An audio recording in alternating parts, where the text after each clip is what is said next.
जहां जाना है वहां की दुनिया एक दिन वहां का 50,000 साल के बराबर है। उसके सामने दुनिया में इंजीनियर बने कि नेता बने कि प्रधानमंत्री बने, 70-80 साल के कतरा पानी है, असल समंदर के बराबर तो आखिरत है। ये चर्चा न बाप बच्चों के सामने करता है, न मां करती है, न मुआशरा करता है, न कोई सुनना चाहता है। इसीलिए सबके सब दौलतमंद के बनने के हरीस, लालची, चेहरा सूखा, होंडा, लुच्चा, लफंगा, जुआ, सट्टेबाज। चर्चा है दौलत का, चाहे दौलत जैसे मिले, चर्चा आखिरत का हो तब ना। दुनिया मिले ना मिले, हमें जन्नत चाहिए। किराए के घर में रहे किराए के घर में रहे, जब अपने 50 करोड़ के पैलेस में रहे, अंजाम तो आखिर 2 गज जमीन और मौत है, कब्रिस्तान जाना है। जब अंजाम वही है तो फिर क्यों साहब 50 साल तक भाग दौड़ करके महल बना है, और 2-4 साल भी नहीं रहे कि 10 दर्जन बीमारी में घिरकर मौत के चंगुल में चले जाएं। तो आखिरत का चर्चा सबसे ज्यादा कुरान में है।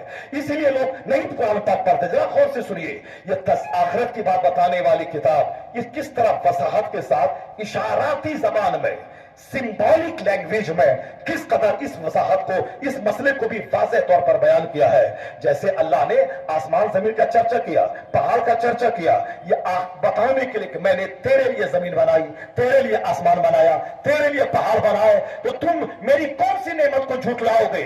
तुम क्यों नहीं मेरी इबादत करते? क्यों नहीं जमीन आसमान पैदा करने वाले खालिक के सामने सजदा रेज़ होते? लेकिन उसी दरमियान अल्लाह ने एक बात बता दी, अम्मा यतसाअलून अनिन नबाइल अज़ीम अल्लज़ीना हुम फ़ीही मुख्तलिफ़ून कल्ला सयअलमून सुम्मा कल्ला सयअलमून अलम नजअलिल अर्द मिहादा वल जिबाल औतादा। बात है नेमतों के बताने की, मगर इशाराती जबान में उस मसले का भी हल हो गया कि आज 1400 साल के बाद अमेरिका का वैज्ञानिक कहता है यह पहाड़ पिलर है जमीन के लिए, जमीन पानी के ऊपर है, यह जमीन को हिलने से बचाता है पिलर या पहाड़। तो उसकी किस कदर फसाहत से इशाराती जबान में कुरान ने कहा, अलम नजअलिल अर्द मिहादा वल जिबाल औतादा। ए इंसान, मैंने जमीन को बिछौना बनाया, हमने पहाड़ को खूंटा बनाया। तो 1400 साल के बाद इस पहाड़ के खूंटा होने की बात वैज्ञानिकों ने की, मगर यही बात कुरान ने वजाहत से इशाराती जबान में बता दिया, यह पहाड़ पिलर है जो जमीन को हिलने से रोकता है। यही जबान कुरान इस्तेमाल करता है, इशाराती जबान। तफसीर इब्न कसीर की एक रिवायत है, हजरत उस्मान गनी के जमाने में एक नौजवान की शादी हुई। शादी के 6 महीने के बाद एक बच्चा पैदा हुआ।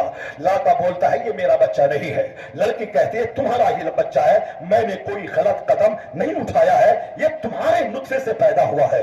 गुनहगार आदमी कभी बोल्ड नहीं होता, लेकिन नेकोकार आदमी चाहे 1000 दुश्मनों में घिर जाए, उसके बोल्डनेस में कोई कमी नहीं आती। औरत चूंकि गुनहगार नहीं थी, इसलिए इसमें बोल्डली उन्होंने कहा यह तुम्हारे नुस्खे से पैदा हुआ है, मैंने कोई गुनाह नहीं किया है, इतना जान ले तू। इसके आगे तो जो करना है कर ले, मगर तू जान ले कि तेरे नुस्खे से पैदा हुआ है। लड़का बोला कैसे मैं मानूं, 6 महीने बच्चा पैदा होता नहीं है। कहा चलो उस्मान गनी की बारगाह में, वो हमारे अमीरुल मोमिनीन हैं, हम उनके सामने यह केस लेके जाते हैं। यह केस वहां गया, हजरत उस्मान गनी रज़ियल्लाहु ताला अन्हु खलीफाए सोम खलीफतुल मुस्लिमीन है, अपना मसला लेके लोग अपने खलीफा अपने इमाम के पास जाते हैं।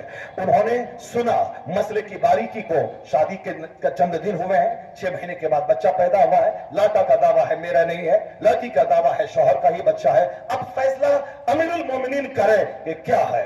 वो फैसला सुनाने वाले थे हालात के तनाजुर में कि बच्चा कैसे शौहर का करार दिया जाएगा जबकि बच्चा 6 महीने में पैदा होता नहीं है। हालात, सिचुएशन, सर्कमस्टेंसेस, माहौल को देखने के बाद वो फैसला सुनाने वाले थे ये बच्चा इस शौहर का नहीं करार दिया जा सकता है। लेकिन हजरत मौला अली रज़ी अल्लाह तआला अन्हु उस वक्त वहां तशरीफ ले आए। वो अली अना मदीनतुल इल्म व अलीयुन बाबुहा। मुस्तफा जान रहमत फरमाते हैं मैं इल्म का शहर हूं, अली उस शहर का दरवाजा है। वही मौला अली जिसने कहा था कि अल्लाह ने मुझे वो इल्म दिया है, अगर मैं सूरे फातिहा की तफसीर लिखना चाहूं इतनी किताबें लिख दूं कि 70 ऊंटों की पीठ किताबों से बोझल हो जाए। पूरा कुरान जमा है सूरे फातिहा में, सूरे फातिहा की तफसीर में इतनी किताबें लिख दे मौला अली कि 70 ऊंटों की पीठ کتابوں سے بوجھل ہو جائے. مولا علی کا کتنا علم تھا. کہتے ہیں امیر المومنین آپ کے سامنے ایک کیس آیا ہے, آپ کا فیصلہ کا حالات کے تناظر میں اس لڑکے کا بچہ نہیں قرار دیا جا سکتا ہے. کا فیصلہ سنانے سے پہلے آپ میری گفتگو سن لیں. قرآن کریم کی میں 2 آیت کو پڑھتا ہوں, اس کے بعد آپ سمجھ لیں اس سے مسئلہ کیا نکلتا ہے, پھر آپ فیصلہ سنا دیں.